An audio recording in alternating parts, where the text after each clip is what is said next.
Massive NIA raids are being reported from across the country. These raids are underway in 8 states and union territory of Jammu and Kashmir, and these are pan-India search operations in connection with a serious Jaish-e-Mohammed terror plot in our country. And these raids are on at 19 different locations based on very specific intelligence inputs and an interrogation report. There are several suspects who've now been taken into custody, and these arrests have happened in Maharashtra. They've taken place in Uttar Pradesh. There are reports of several incriminating documents, including electronic devices, mobile phones, pen drives, CDs, DVDs, hard disks, and some computers that have been confiscated. Some documents have been taken out from some of these devices, is what we've been told. Search operations have been carried out from Assam in the east to Maharashtra in the west, from Bengal in the east to Gujarat in the west, from Jammu and Kashmir in the north to Rajasthan. That's the information that we've been able to gather so far. The information that we also have is that the search operations are in connection with a very specific case. It's RC13 of 2024. Now, this is a case that's based on the interrogation of a terror accused, Sultan Salahuddin Ayubi. Now, Sultan Salahuddin Ayubi, according to information that we've been able to gather, is a Jaish-e-Mohammed. He's a suspected Jaish-e-Mohammed terror operative, a sleeper cell operating in India, and several co-conspirators have now been taken into custody. What was the wider plot? We'll get you all details on this big story. The National Investigation Agency is carrying out raids and searches across 8 states and union territory of Jammu and Kashmir in connection with a Jaish-e-Mohammed terror plot to radicalize youth in India. Now, these search operations, these raids follow the interrogation of one Sheikh Sultan Salahuddin Ayubi in connection with an alleged plot to destabilize India, to use Indians to carry out terror attack in India. That's what Pakistan and a Pakistan-based terrorist organization, Jaish-e-Mohammed, it's a UN-designated banned terrorist organization. So Jaish-e-Mohammed knows if it uses Pakistani terrorists like it did during 26/11 Mumbai terror attacks, the Financial Action Task Force will once again get after Pakistan. That is why the effort is to radicalize Indian Muslims. And how are they doing this? They're doing this through madrasas and Maulvis and masjids. The raids are being conducted across 19 different locations in Jammu and Kashmir, in Assam, in Maharashtra, in Uttar Pradesh, in Gujarat. In fact, I'll take you to Jhansi to get you the latest from Jhansi in Uttar Pradesh, where the NIA carried out a pre-dawn search operation, in a densely populated mohalla. And this raid included the Maulvi of a madrasa, the home of Maulvi Khalid Nadwi. Now, this is apparently in connection, and we'll get you more details, with a foreign funding case. I'll get you details of this. But as the NIA carried out search operations and they wanted to question the Maulvi, look at the images that we are putting out on your television screen. A large mob gathered early morning. The raid started pre-dawn, 3:30 in the morning. A mob gathered, led by women. Look at the large number of women in this mob. They surrounded the NIA team. The NIA team was heavily outnumbered. The Jhansi police, the Uttar Pradesh police was present, but not in numbers. So reinforcements had to be called in. Apparently, and this is what local information is, they even snatched the Maulvi away from the custody of the NIA before reinforcements came in. Watch those images of reinforcements coming in. Once reinforcements came in, the superintendent of police gave out facts in public domain. That's when the crowd pulled back. The Maulvi, before being taken away to the police lines for questioning, insisted and he claimed that nothing incriminating was found on him by the NIA team after searches were carried out. I'll get you much more on this big story and the wider ramifications over the course of the next half hour. But listen in to Maulvi Mufti Khalid Nadwi. I'll get you more on the story. Listen in. NIA वाले आए दिल्ली से और इन्होंने रात में कुंडी बजाई, हमने नहीं खोली, डर की वजह से, पता नहीं कोने में से खोल देते, अकेले थे तो डर लगा। कौन है, पूरे जितने कमरे हैं, रूम है, किचन है, सारे की क्या कहते हैं चेकिंग की गई और पूरे कवर्ड देखे, मचान देखा और किचन में देखा, किचन के पीछे जो बनी थी गिरली वो देखी गई, सारी पूरे घर में एक एक कोना छाना गया। उसके बाद फिर कहने लगे कि मौलाना इलियास गुम्मन साहब का मसला आया। मौलाना इलियास गुम्मन साहब कौन है, ये कहाँ से हुआ, तो इस सिलसिले में जांच चल रही है और जो कुछ है उन्होंने बना के दे दिया है, हमारे पास मौजूद है। झांसी जनपद के थाना क्षेत्र कोतवाली में NIA व ATS की टीम के द्वारा एक संदिग्ध व्यक्ति से पूछताछ की कार्रवाई की जा रही थी। इसी दौरान कुछ लोगों ने इकट्ठा होकर इस कार्रवाई का विरोध किया। अतिरिक्त फोर्स मौके पर बुला करके जो विरोध कर रहे थे उनको समझा दिया गया। पूछताछ की कार्रवाई टीम के द्वारा जारी है। मौके पर शांति व्यवस्था कायम है। ISIS ने, LET ने, जैश-ए-मोहम्मद ने, हिजबुल मुजाहिदीन ने, तालिबान ने बाय इटसेल्फ और इन कॉम्बिनेशन एक भी सक्सेसफुल नहीं हुआ। आज हमारा इंफॉर्मेशन गैदरिंग सिस्टम बहुत मजबूत है, इंटेलिजेंस सिस्टम बहुत मजबूत है। NIA और स्टेट्स सिक्योरिटी फोर्सेस बड़े अलर्ट पर हैं। उनकी कोशिश है कि हिंदुस्तान को डिस्टेबलाइज करना है, तो अगर यहाँ से आतंकवादी नहीं उनके साथ जुड़ रहे हैं, रेडिकलाइज नहीं हो रहे, तो दूसरी स्टेट में कोशिश करें। खास करके वो स्टेट्स जो वल्नरेबल हैं, बहुत वल्नरेबल, सबसे ज़्यादा वल्नरेबल इस समय महाराष्ट्र है, केरला है, वेस्ट बंगाल है और कुछ नॉर्थ ईस्टर्न स्टेट्स हैं। लेकिन वहाँ भी उस माफी की सफलता उनको नहीं मिल रही और ना मिलेगी। So the Maulvi was taken to police lines for questioning. Additional police forces, as you can see in those images, they were called in. We are now being told that Alok Singh, the Additional Director General of the Kanpur zone, he's been sent to Jhansi to take stock of the situation. He spoke to people on ground. He's taken stock. He's assessed the situation, and he's just reacted. He's just reacted. Listen in. वहाँ माहौल बिल्कुल ठीक है और जिन लोगों ने भी कानून तोड़ने की कोशिश की है उनके विरुद्ध कानूनन सख्त से सख्त कार्रवाई की जाएगी। कुछ इन्वेस्टिगेशन टीम से आप कुछ बात हुई हो या कुछ? इन्वेस्टिगेशन टीम तो वो अलग है ना, वो अपना काम कर रहे हैं, वो लोग अपना काम कर रहे हैं। सर, जिस तरह से उसको खींचा कर हिरासत में लेके अपने साथ में, सर सब पे कानूनी कार्रवाई होगी। सब पे कानूनी कार्रवाई होगी। Anyone who disrupts police operations or obstructs the path of justice, there will be action taken. And from what sources are telling India Today, the entire sequence of events from early morning till the time that disruption continued, people have been photographed. They will be called in for questioning. Now, the attempt is to find out whether there was a ringleader, was this spontaneous or was this orchestrated, and whether this is part of a bigger template. But let's try and join the dots about these search operations across 8 states, the Union Territory of J&K, 19 different locations, and they're likely to continue over next several days based on the basis of the interrogation that has already been carried out of a suspected terror sleeper cell.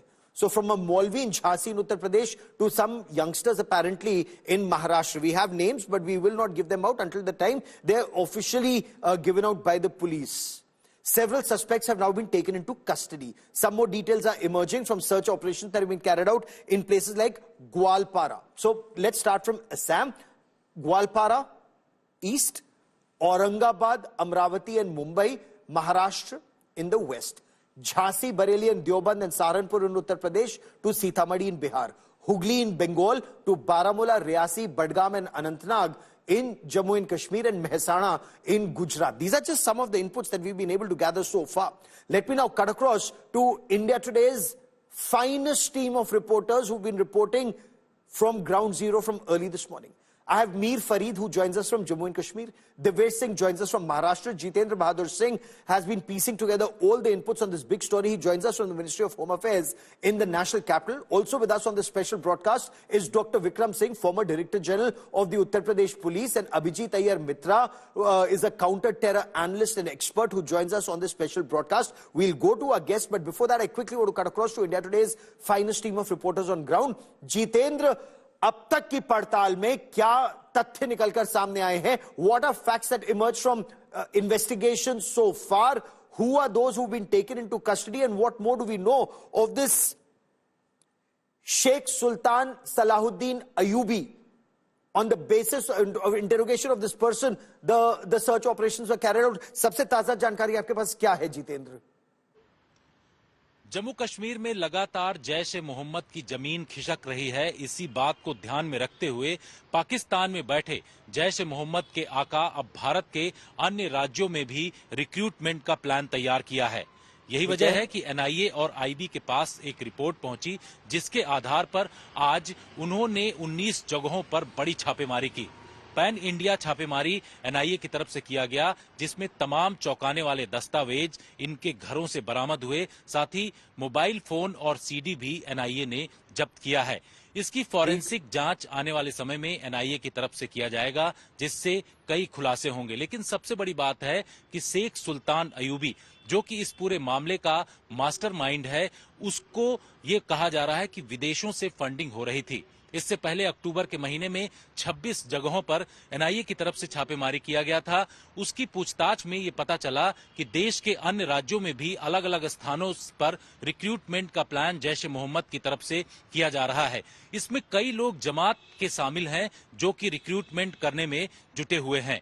इन तमाम चीजों को ध्यान में रखते हुए NIA ने एक बड़ा खुलासा भी किया है। एनआईए की तरफ से कहा जा रहा है कि ऑनलाइन फंडिंग भी इस पूरे मामले में आ रही थी, और ये ऑनलाइन फंडिंग कुछ ऐसे मुफ्तीज के पास पहुंच रही थी जो कि अरबी और उर्दू में शिक्षा दे रहे हैं। एनआईए ने कुछ लोगों को हिरासत में लिया है। हालांकि उनकी तरफ से कहा गया है कि अभी आधिकारिक तौर पर किसी को गिरफ्तार नहीं किया गया है। लगातार इन तमाम लोगों से पूछताछ की जा रही है और आने वाले समय में ये कहा जा रहा है कि कुछ लोगों को गिरफ्तार भी किया जा सकता है। सबसे बड़ी बात है कि एनआईए के पास जिस तरीके के इनपुट्स आ रहे थे कि जैश-ए-मोहम्मद को फिर से खड़ा करने की कोशिश की जा रही है देश में, उसको लेकर के एनआईए ने छापेमारी की है और ये कहा जा रहा है कि इस छापेमारी से कई चौंकाने वाले राज खुल सकते हैं। ठीक, an attempt to revive Jaish-e-Mohammed. It's a Pakistan-based radical Islamist terrorist organization. Devesh, there are reports of searches at some very sensitive locations in Mumbai, in Amravati, also in Sambhajinagar. What details do we have of the searches and apparently some detentions of some youngsters? Well, Gaurav, National Investigation Agency conducted raids across the nation in various states, and in Maharashtra, NIA officials conducted raids at Bhiwandi, Amravati, Chhatrapati Sambhajinagar and few other locations. In Chhatrapati Sambhajinagar, NIA officials are questioning a cleric associated with a local masjid for his links with a terrorist whose name had come to light in investigation by the NIA. In Amravati, Syed Mujahid Sheikh, a 26-year-old man, has been picked up by National Investigation Agency on suspicion that he has links with a foreign terrorist organization, a terrorist organization based outside India. In Bhiwandi, Kamran Ansari, a 45-year-old man residing in Bhiwandi with his family, who's a native of Malegaon, has been picked up. There are some incriminating documents that have been found at Kamran Ansari's residence. His laptop has been seized. The laptop is also being analyzed by NIA officials. Kamran Ansari is presently being questioned. It is suspected that Kamran Ansari was also linked to the same banned organization which was operating outside India in a neighboring hostile country. This organization wanted to carry out terrorist attacks across India, and that is why they were in touch with some Indian nationals. Kamran Ansari is being questioned regarding his links to this terrorist organization. Very sinister. Now this hostile terrorist organization, Jaish-e-Mohammed, hostile country, Pakistan, they've bled India and Mumbai many times in the past. 1993, 257 killed, 2611, 166 killed. 2005, again you had the train blast, 200 people were killed. Mumbai, India's financial capital, has repeatedly been targeted. But is this because they're losing ground in Jammu and Kashmir? Fareed, I want to cut across to Srinagar. Mir Fareed joins us. Mir, what more can you tell us about the raids and the activities in Jammu and Kashmir of these people who are now on the crosshair of the intelligence agencies and the investigating agencies?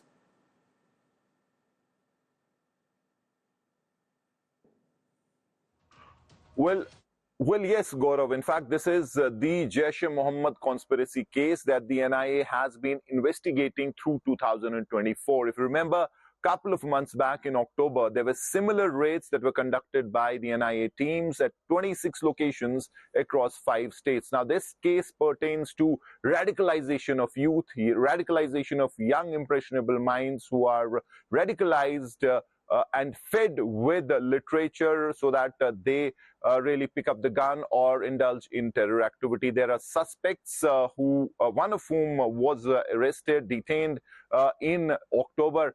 And it seems that during investigation and during questioning, NIA got crucial leads, and post that these raids were inevitable. Now, we've been told that today, again, across 5 states, there were raids on at least 19 locations. And if you talk of Kashmir, 4 districts where multiple locations were raided. Now, NIA sources say that today also they have recovered evidence. They have recovered pamphlets, radicalization material, and also importantly some hard disks, which obviously will further aid this investigation. Now, this is critical for the NIA because this is aimed at basically nipping it in the bud and ensuring that young minds, young teenagers, impressionable minds are not basically driven into militancy by these suspects using radicalization material. But look at how far and wide our tentacles of terror spread in our country. Gaurav? Yes, Mir, thank you for joining me. I want to thank all my colleagues for joining me. Devesh and Jitendra Bahadur Singh, keep tracking that story. Gentlemen, I will come back to you for more. I want to bring in Dr. Vikram Singh and Abhijit Iyer Mitra. Few people understand terrorism and counter-terror operations better than the 2 experts joining us on this broadcast. Dr. Vikram Singh, in Jhansi, when this Maulvi was being taken into custody, apparently a mob led by women tried to obstruct justice. Sir, does this appear to be a template? We saw this earlier. We are seeing this again. How alarmed are you by these developments? Gaurav ji and Abhijit, good evening. This is on absolutely predicted and expected lines. Structured, well-planned and orchestrated. Structured and orchestrated because you will find women coming into the front in large numbers. In fact, it was the only women obstruction and most of the women had their face covered. It is not fortuitous, it is not accidental, it is by design so that they are not identified and the police force are overwhelmed by the large number of women. Therefore, I'm not concerned. This has happened in the past and seems to be a regular feature. This is also like a repeat performance of what happened in Sambal and on very, very expected lines. Yes. I would have been very satisfied if there had been more women police there also because yes, Jhansi is one of the very, very calm and peaceful areas. Probably they did not expect this kind of an offensive, this kind of a violent protest against the Maulana's arrest. But yes, now any arrest of any cleric or a Maulana, please expect this kind of a response from the people this again is something that is online radicalization and online funding. What more could we have expected? This is totally that was expected. We had it in the past. We had it in Jhansi today, and we should expect this kind of an opposition when any such arrest is made. And therefore, we had to have SOPs in position and give a response, not disproportionate use of force, absolutely people-friendly, non-lethal, but with an absolutely clear signal, Gaurav ji, that this will not be tolerated and there will be consequences if there is obstruction or an attempt to pull out the arrested person or detained person or to have him released forcibly. Okay.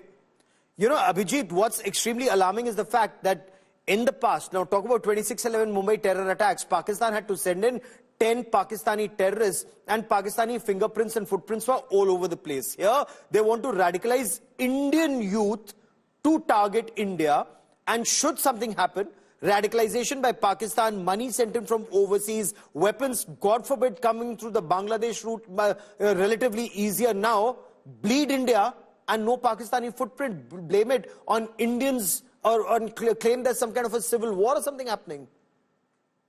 So, you know, before Sheikh Hasina managed to stabilize the situation in Bangladesh, Gaurav, this actually used to be the modus operandi. And now we're seeing a restarting of that modus operandi because of, you know, most of the partners of Muhammad Yunus in that whatever government you call it in Bangladesh is, are in fact terrorists. The Jamaat-e-Islami out there is known to have a lot of terror connections.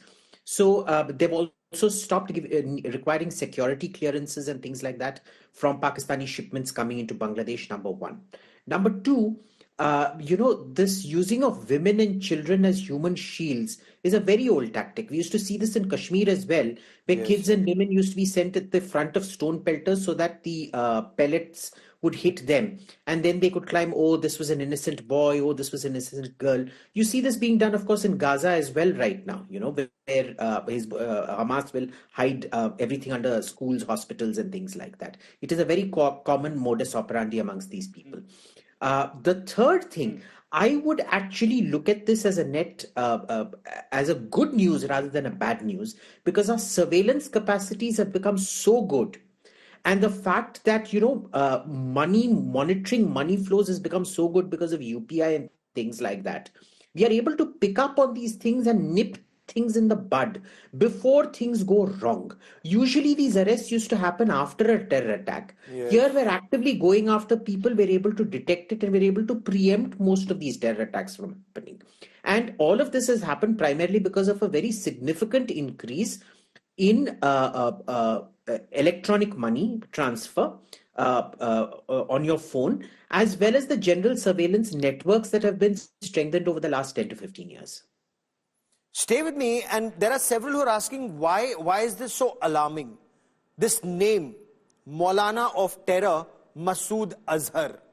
Now, he was in a jail in India, in Jammu and Kashmir.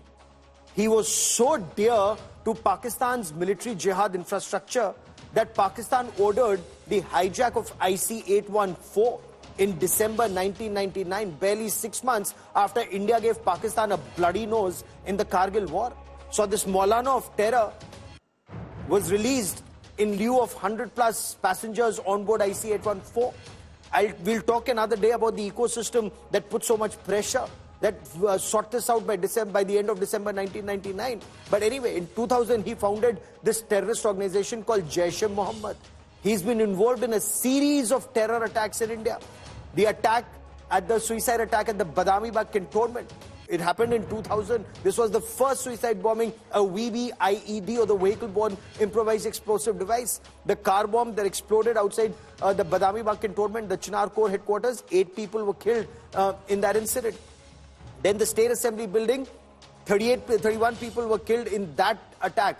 Now that in October was the template for the Parliament attack that took place in December 2001. And I've covered all these incidents on ground zero. The IC-814 hijack, the Parliament attack, the J&K Assembly attack, the Badami Bagh cantonment attack. Then this man and his entire terrorist organization, those who were released in the IC-814 hijack, were involved in the beheading of Daniel Pearl. That happened in Pakistan. I'll tell you many more such instances, but Dr. Vikram Singh, can the Maulvi who was taken into custody in Jhansi, can he say that I give Dini Talim or religious education in India and overseas, and that is why he says he's getting overseas funds, or those close to him seem to say this? Why do investigators find this money trail suspicious, sir, prima facie? Gauravji will rightly mention that the money trail is obviously workable and doable to it, but getting money has to be within the ambit of law. You cannot take up, you have to have FCRA approvals, and there are other approvals. There have to be regular intimations to the government, prior permissions and post intimations. If that has not happened, one can always give the excuse that he was only giving innocent Dini Talim. Nobody will say that he was converting the innocent youth into terrorists. The ground reality may be very different, but under the subterfuge of Dini Talim, vitriolic, malicious and malignant messages can be given, and also converting trusting innocent minds and rewiring their mind so that they can be used as human bombs and human cannon fodder for their own insidious designs. But Gauravji, you have taken the name of Sayyid Muhammad over Sheikh, who was arrested in Saharanpur. He was also transported with Azhar Masood. And then when in Kandahar, he went underground and beheaded Daniel Pearl. Talking of this present Maulana and his designs, this is something to be very cautious of. I would compliment the NIA and other investigating agencies for arresting and making raids at 19 places, making appropriate arrests, and then their interrogation would yield a gold mine of information, their financial assets, their money laundering, and what was their game plan, the short term and the long term. And that, of course, will call for an exclusive roadmap to pursue the investigation vigorously using the tools of investigation like lie detector tests and polygraph tests, etc. Because all of these charges, or information that so far we're getting through sources, Abhijit, will have to be proven in a court of law that this was, in a way, an attempt to wage war against India, if true. Now, how difficult would it be for investigators to piece together inputs? And so far, it's just on the basis of the interrogation of one terrorist. Some suspects have been taken into custody. Right. So this is always the problem with converting circumstantial evidence into something justiciable in court. So we have the transfer of funds. The problem is that illegal transfer of funds is just that, it is illegal. So you've already caught them on the illegality of the transfer of funds, especially from banned organizations, especially this coming from places like Bangladesh, number one. Then the evidentiary standard becomes how you fuse that with speeches and things like that that these Maulanas have given in their own madrasas. Now, I personally feel, I may be wrong, but I personally feel they wouldn't have gone in for this arrest. Once they received the intel, they wouldn't have gone in for the arrest. There would have been tracking. There would have been, bugs planted to see what were the conversations that were being carried out within these religious institutions. And that is where you connect 1 + 1 and make it into a 2 in court. I suspect, I hope the police have done, the NIA have done that. I might be wrong, but that is how you'll prove it in court. Let's remember Masood Azhar, when he was freed because of IC 814, there had been no trial. He had been convicted of anything. And that was Pakistan's great, getaway card, saying, how can we repatriate a man who hasn't been convicted? Absolutely. And this is where India needs to come together and ensure this war on radical Islamist terror. Everyone has to be on a war footing to ensure, one, if there is evidence, convict them. If there isn't, release them. We'll track the story very, very closely. Dr. Vikram Singh and Abhijit Iyer Mitra for joining me here on India Today on this part of the debate. Many thanks.